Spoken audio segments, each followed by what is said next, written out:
하나님의 말씀 열왕기상 2장 13절에서부터 28절까지 말씀입니다.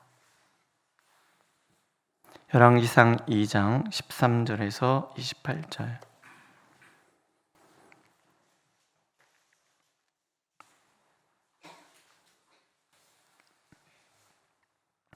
우리 한 목소리로 읽겠습니다. 학기세 아들 아도니아가 솔로몬의 어머니 밧세바에게 나온지라. 밧세바가 이르되 내가 화평한 목적으로 왔느냐. 대답하되 화평한 목적이니이다. 또 이르시되 내가 말씀드릴 일이 있나이다. 밧세바가 이르되 말하라.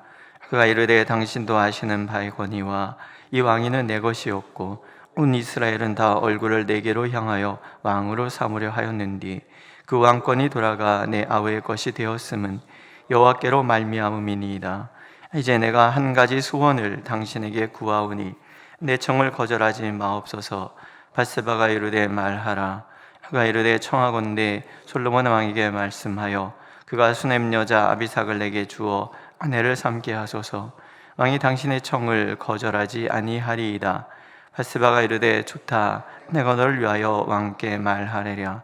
밧세바가 이에 아도니아를 위하여 말하려고 솔로몬 왕에게 이르니 왕이 일어나 영접하여 절한 후에 다시 왕자에 앉고 그의 어머니를 위하여 자리를 베푸니 그가 그의 오른쪽에 앉는지라. 밧세바가 이르되 내가 한 가지 작은 일로 왕께 구하오니 내 청을 거절하지 마소서. 왕이 대답하되 내 어머니여 구하소서. 내가 어머니의 청을 거절하지 아니하리이다. 이르되 청하건대 수넴 여자 아비삭을 왕의 형 아도니아에게 주어 아내로 삼게 하소서. 솔로몬 왕이 그의 어머니에게 대답하여 이르되 어찌하여 아도니를 위하여 수넴 여자 아비삭을 구하시나이까. 그는 나의 형이오니 그를 위하여 왕권도 구하옵소서. 그뿐 아니라 제사장 아비아달과 수리아의 아들 요압을 위해서도 구하옵소서 하고 여호와를 두고 맹세하여 이르되 아도니아가 이런 말을 하였은즉 그의 생명을 잃지 아니하면 하나님은 내게 벌 위에 벌을 내리심이 마땅하니이다. 그러므로 이제 나를 세워 내 아버지 다윗의 왕위에 오르게 하시고 허락하신 말씀대로 나를 위하여 집을 세우신 여호와께서 살아계심을 두고 맹세하노니 아도니아는 오늘 죽임을 당하리라 하고 여호야다 아들 분하랴를 보내매 그가 아도니아를 쳐서 죽였더라. 왕이 제사장 아비아달에게 이르되 내 고향 아나돗으로 가라. 너는 마땅히 죽을 자이로되 네가 내 아버지 다윗 앞에서 주 여호와의 궤를 메었고 또 내 아버지가 모든 환난을 받을 때 너도 환난을 받았은즉 내가 오늘 너를 죽이지 아니하노라 하고 아비아들을 쫓아내어 여호와의 제사장 직분을 파면하니 여호와께서 실로에서 엘리의 집에 대하여 하신 말씀을 응하게 함이더라. 그 소문이 요압에게 들림에 그가 여호와의 장막으로 도망하여 제단불을 잡으니 이는 그가 다윗을 떠나 압살롬을 따르지 아니하였으나 아도니아를 따르음이더라. 아멘. 이스라엘의 역사는 하나님의 나라의 역사입니다. 그게 구체적으로는 하나님의 구속의 역사지요. 하나님께서 어떻게 인간을 구원하시기 위해서 그 역사를 이끌어가는지에 대해서 우리에게 표본으로 보여주는 나라가 이스라엘 나라입니다. 그래서 이 나라에는 중요한 원칙 같은 것이 있는 거예요. 그러니까 열왕기서가 지금 30 부분에 해당이 되잖아요. 앞으로 이제 왕에 대한 이야기가 써나갈 때 중심 주제가 무엇인가에 대한 이야기를 1장과 2장에서 이렇게 설명해 주는 거예요. 큰 원칙은 하나님의 나라에는 3가지 원칙이 있다는 거죠. 하나는 하나님의 나라의 왕은 하나님께서 세우신다라는 원칙이고, 또 하나는 하나님의 언약은 반드시 이루어진다. 특히 하나님을 존중하는 자를 하나님은 존중하시고 하나님을 거부하는 자를 하나님을 멸시하는 자는 하나님 멸시하신다. 이 원칙이 이어져 가는 거예요. 그 다음에 3번째는 그랬기 때문에 누가 구속사의 중심에 서 있는지를 보고 구속사의 중심에 서 있는 사람을 존중하는 자는 존중을 받고 대적하는 자는 하나님 앞에 벌을 받는다. 이런 구조가 쭉 이어져 나가는 거예요. 다윗이 솔로몬에게 마지막 유언을 남기면서 어제 읽은 것처럼 대장부가 되어라 얘기를 하죠. 대장부가 되는 길을 두 가지로 얘기하잖아요. 하나는 율법을 지켜 행하고, 두 번째는 진실로 하나님을 섬기라. 그리고 세 번째가 뭐냐면 하나님 나라의 강점과 약점을 구분할 줄 아는 지혜를 가지라는 거예요. 너는 지혜로운 사람이다. 그러니까 아까 세 가지 원칙을 따라가는 것은 하나님 나라의 강점이 될 것이고, 그 세 가지를 따라가지 않는 것은 하나님 나라의 약점이 될 거라는 거예요. 이제 그 사람들이 등장을 하는 거예요. 하나님 나라의 강점이 될 사람과 약점이 될 사람. 이제 주로 약점이 될 사람에 대한 이야기가 나오죠.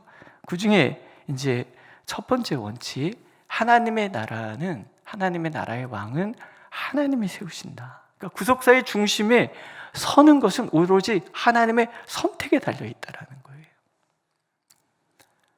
그걸 거부했던 사람 첫 번째가 아도니아예요. 오늘 이야기는 아도니아가 미련을 못 버린 것 같아요. 솔로몬의 어머니 밧세바를 왕후죠. 찾아와서 이런 얘기를 합니다. 원래 이 나라는 나의 것이고 모든 백성은 나를 왕으로 생각했다.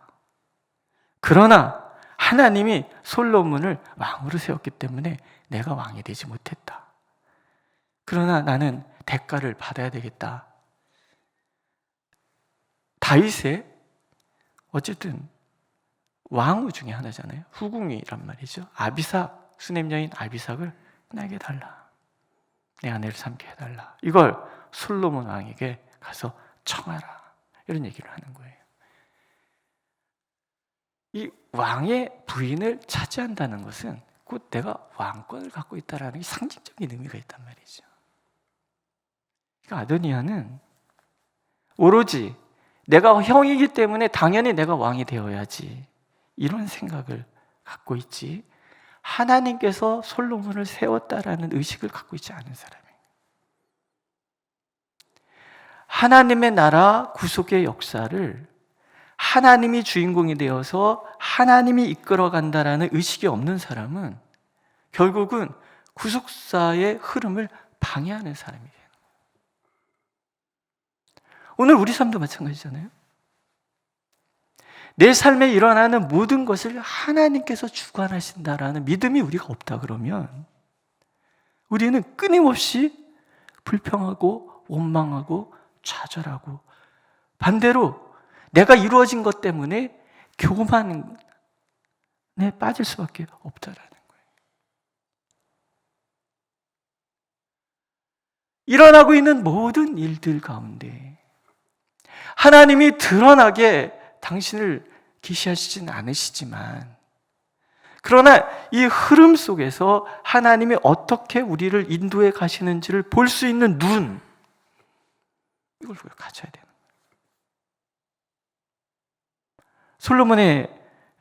솔로몬이 어머니에게 한 말에 하나님의 답이 나오잖아요. 나를 세워 내붙인 다윗의 위에 오르게 하시고 허락하신 말씀대로 나를 위하여 집을 세우신 여호와. 이게 우리의 고백이 되어야 되고, 앞으로 이 열왕기서에 나온 모든 왕들이 고백해야 되는 거예요. 하나님이 세우신다. 하나님이 모든 왕위를 계승하게 하시는 것뿐만이 아니라 하나님이 집을 세워가신다. 오늘 우리의 삶도 하나님이 인도하시는 것, 하나님이 세워가시는 것, 하나님이 내 뜻을 이루어주는 것이 아니라 하나님의 뜻을 우리가 이루어가야 되는 거예요. 이게 바뀌는 순간에 하나님 나라는 혼란에 빠지는 거예요. 하나님께서 아도니아를 버리시는 이유가 거기에 있는 거죠. 아도니아는 이걸 모르는 거예요. 솔로몬은 이걸 알고 있잖아요. 하나님이 세우신다. 하나님이 세우셨으면 아도니아는 거기에 순종해야 되는, 그럼 안 죽지 않죠. 근데 못 견디는 거예요. 내가 왕이어야 하는데, 내가 왕이어야 하는데. 착각이잖아요. 모든 백성이 자기를 왕으로 추대하고 있었다. 아니잖아요. 솔로몬이 왕이 되었을 때 온 나라가 진동할 정도로 사람들이 환호성을 보냈다면 알고 있는 거예요. 누가 왕제인지 알고 있는 거예요. 또 하나 모르고 있었던 사람이 요압이에요. 단순히 아도니아 편에 있었기 때문에 요압이 하나님께 버림받은 것이 아니에요. 우리가 사무엘서를 쭉 읽어가면 요압은 왕권을 무시할 수 있는 군사력을 가지고 있는 사람이에요. 군사령관이라는 건, 군 조직의 리더라는 것은 나라의 가장 강력한 적이 될 수도 있고 가장 강력한 힘이 될 수도 있는 거예요. 근데 이 요압이라는 사람이 다윗이 지적하는 것은 다른 거 아니에요? 그가 아브넬과 아마사를 자기 욕심 때문에 죽였다. 사사로운 감정 때문에 죽였던 것을 기억하라. 이런 거예요. 하나님 나라의 지위, 하나님께서 중요한 임무를 맡긴 사람은 사사로운 감정을 덮을 수 있어야 되잖아요. 유다 나라의 다윗이 왕이 됐어요. 헤브론에서. 북쪽에는 사울의 아들이 왕이었어요. 하나님의 나라가 지금 둘로 나눠져 있잖아요. 어떤 일이 일어났든지 간에 어쨌든 아브넬이 나라를 통합시키기 위해서 다윗을 찾아왔는데, 아브넬이 요압의 동생을 전쟁터에서 이렇게 죽였잖아요. 전쟁에서 일어난 일이에요. 근데 그 사사로운 감정 때문에 통합의 시대에 아브넬을 죽여요. 이거는 북쪽 그 이스라엘 지파들이 하나 될 때 중요한 걸림돌이 되는 거예요. 왕이 다윗이 아브넬을 그렇게 평화의 사도로 왔는데 죽였다.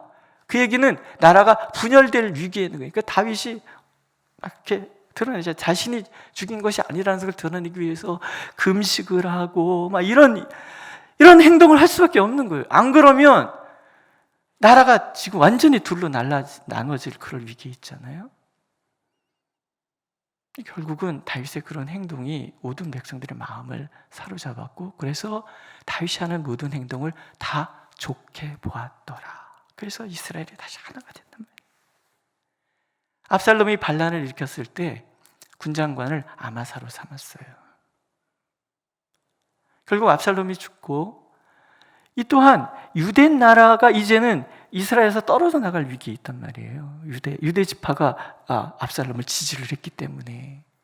그렇다 그러면 여기에 대해서 그 아마사가 중요한 통합의 역할을 해야 된단 말이에요. 근데 군권에 눈이 먼 요압이 아마사를 죽인단 말이에요. 요압의 칼은 거침이 없어요.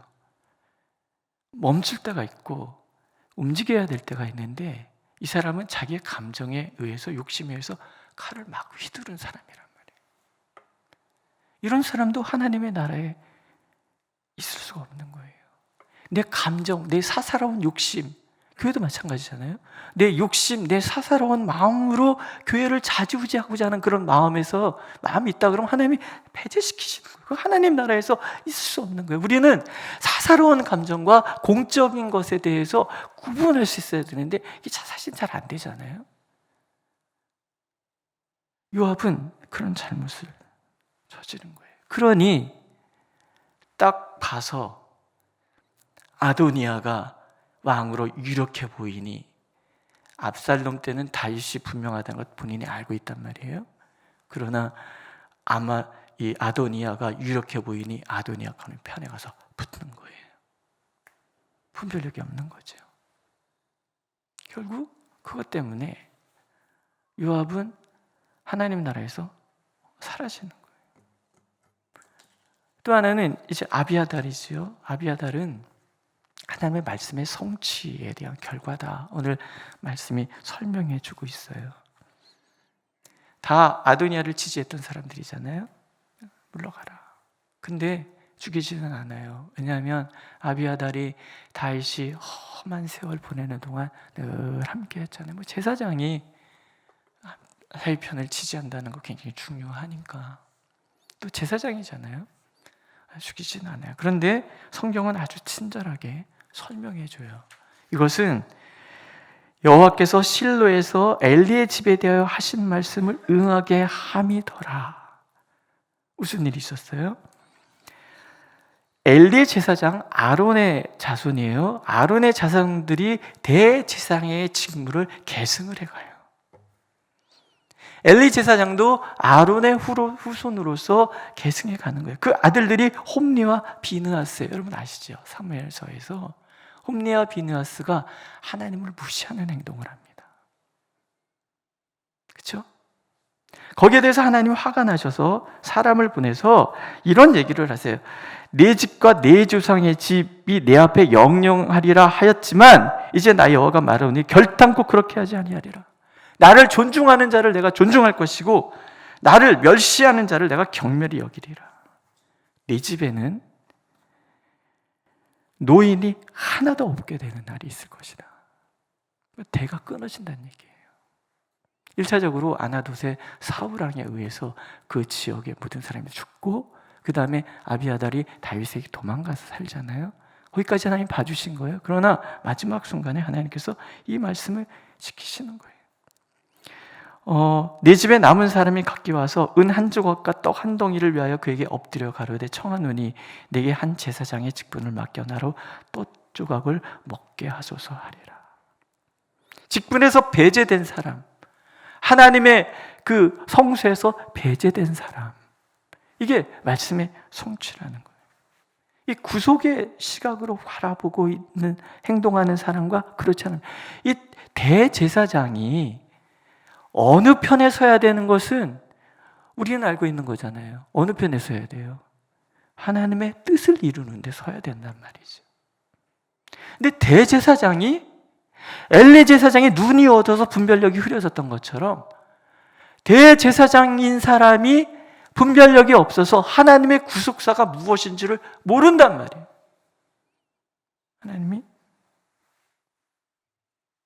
하나님 나라에서 제외시키시는 거예요. 또 한 사람이 시므이가 있잖아요. 시므이는 이 사람 또한 분별력이 없는 사람이에요. 다윗이 어려움에 처했을 때 압살롬 앞에 도망갈 때 따라오면서 저주를 해요. 이런 얘기를 해요. 피 흘린 자, 비루한 자, 가라. 사울 족속의 모든 피를 여호와께서 내게로 돌리셨도다. 그 대신에 내가 왕이 되었으나 여호와께서 나라를 내 아들 압살롬에 붙이셨도다. 보라, 너는 피를 흘린 자인고로 화를 자취하였느니라. 다윗을 누가 왕으로 세우셨어요? 하나님이 세우셨어요. 사울을 누가 폐하셨어요? 하나님이 폐하셨어요. 왜 폐하셨어요? 사울이 하나님의 말씀에 순종하지 않았어요. 하나님 오죽하면 후회하신다 그랬을 거예요. 시므이는 단순히 자기가 베냐민 지파 사울 왕조였다는 것 하나 때문에 하나님의 역사를 거부하는 거예요. 이 편협함, 자신의 가치관에 함몰되어 있는 이런 사람 또한 하나님 나라에 필요하지 않다는 거예요. 왜 우리 조상들이 그런 얘기 하잖아요. 나이 60인 이순이라 그러잖아요. 이순이라는 말이 남의 얘기를 들을 줄 안다라는 그런 얘기잖아요. 나이 들면서 우리가 경계해야 되는 것이 뭐냐면 우리가 자꾸 굳어진다는 거죠. 라떼라는 말 우리 그 젊은이들이 많이 하죠. 라떼. 그리고 그런 라떼를 자꾸 얘기하는 사람을 꼰대라고 얘기를 한단 말이에요. 근데 그 특징은 뭐예요? 내 생각과 세계관에 갇혀서 그것을 자꾸 강요하는, 듣지 않는 거예요.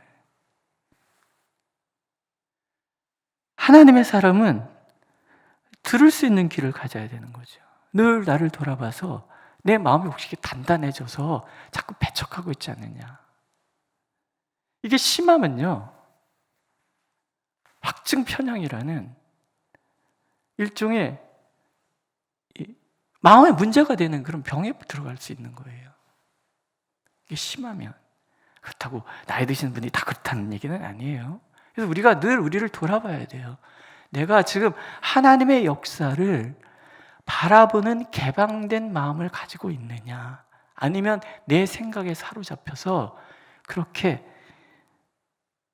딱딱하게 굳어져 있는 것은 아닌가 봐야 되는 거죠. 시므이는 다윗을 하나님이 축복하시는 사람이잖아요. 풀 수 없었어요. 반대의 사람이 등장을 해요. 이건 강점인 거예요. 바슬리에라는 사람이 있어요. 이 사람은 똑같은 상황에서 시므이는 저주할 때 부자였어요. 자신의 재물을 다 가지고 와서 피난하는 다윗과 그 모든 백성들을 먹였던 사람. 구속사의 중심이 누구에게 가 있는지를 정확하게 보고 그것에 그렇다고 욕심을 부리지도 않아요. 나중에 다윗이 돌아갈 때 같이 가자 했더니 내 나이 먹어서 내가 뭐 맛을 알겠습니까? 음악을 알겠습니까? 그냥 한 것이니 넘어가십시오. 혹시 마음에 부담이 있으면 아들이나 잘 챙겨주십시오. 이러고 끝나요. 근데 다윗이 죽으면서 솔로몬에게 부탁하잖아요. 그 집을 기억해라. 내가 어려움 당할 때 나에게 도움을 주었다. 근데 사실은 하나님이 하시는 말씀이죠. 구속사의 중심에서 일하고 있는 사람을 저주하는 사람은 하나님이 저주할 것이고, 복을 비는 축복하는 사람에게 내가 복을 줄 것이다. 누구에게 하신 약속이세요? 아브라함에게 하신 약속이에요. 이게 구속사의 중심에 흘러가는 그런 거예요. 내가 하나님의 사람을 존중하면 하나님께서 그 사람에게 복을 주실 것이고, 하나님의 사람을 멸시하면 하나님이 그들을 경멸할 거라. 이 어떤 구속사의 이런 분들을 우리가 잘 봐야 되는 거예요. 그러니까 교회에서도 하나님이 쓰시는 사람인가 그렇지 않은가를 우리가 잘 보고 격려하고 축복하고 그래야 되는 거지. 우리 기도 제목 중에서 뭐냐 하면 서로를 좋게 보고 좋게 듣고 좋게 생각하고 좋게 말하는 거예요. 하나님의 사람들, 우리 다 하나님의 사람들이잖아요. 섭섭함이 아니라 축복하고 좋게 보고 좋게 말하고 좋게 생각하고. 왜? 그게 바로 하나님의 법칙이 돼요. 내가 좋게 말하면 하나님 나를 좋게 말하시는 거고, 좋게 생각하면 하나님 나를 좋게 생각하는 거고, 내가 축복하면 하나님께서 나에게 복을 주시는 이 대원칙이 하나님의 나라에 흘러가고, 이게 교회의 원칙인 거예요. 우리 관계라는 거죠. 오늘 나는 축복하는 사람인가 아니면 저주하는 사람인가, 원망하는 사람인가, 이것도 우리가 잘 살펴봐야 되는 거예요. 오늘 말씀의 결론은 솔로몬이 그 아비 다윗의 왕이 그 나라가 힘이 견고하였다. 46절에 이에 나라가 솔로몬의 손에 견고하여 지니라. 하나님께서 약점들은 다 적어해 주시고 강점을 남겨두시는 거예요. 그리고 그것이 하나님 나라가 견고해지는 비결이라고 얘기하는 거죠. 오늘 우리의 삶이, 우리 교회가 견고해지는 방법도 거기에 있다라는 거죠. 하나님이 모든 것의 주관자가 되시고, 하나님의 약속은 반드시 성취되며, 하나님의 구속사에 있는 사람을 축복하는 삶을 살아가는 우리, 그것이 결국 내 삶을 견고하게 만드는 그런 법이라는 거, 오늘도 우리가 잊지 않기를 하나님께서 원하고 계십니다. 기도하겠습니다. 모든 것의 주관자가 하나님의 사람이라는 것, 또 하나님께서 모든 것을 주관하신다는 것, 우리가 늘 기억하고 잊지 않게 하여 주옵소서. 그래서 서로를 존중하고 사랑하며 하나님의 선하신 뜻을 함께 이루어가는 우리 교회, 그리고 성도들의 삶이 되도록 하나님 복을 내려 주옵소서. 예수님의 이름으로 기도드렸습니다. 아멘. 하늘에 계신 우리 아버지, 아버지의 이름을 거룩하게 하시며 아버지의 나라가 오게 하시며 아버지의 뜻이 하늘에서와 같이 땅에서도 이루어지게 하소서. 오늘 우리에게 일용할 양식을 주시고 우리가 우리에게 잘못한 사람을 용서해 준 것 같이 우리 죄를 용서하여 주시고 우리를 시험에 빠지지 않게 하시고 악에서 구하소서. 나라와 권능과 영광이 영원히 아버지의 것입니다. 아멘.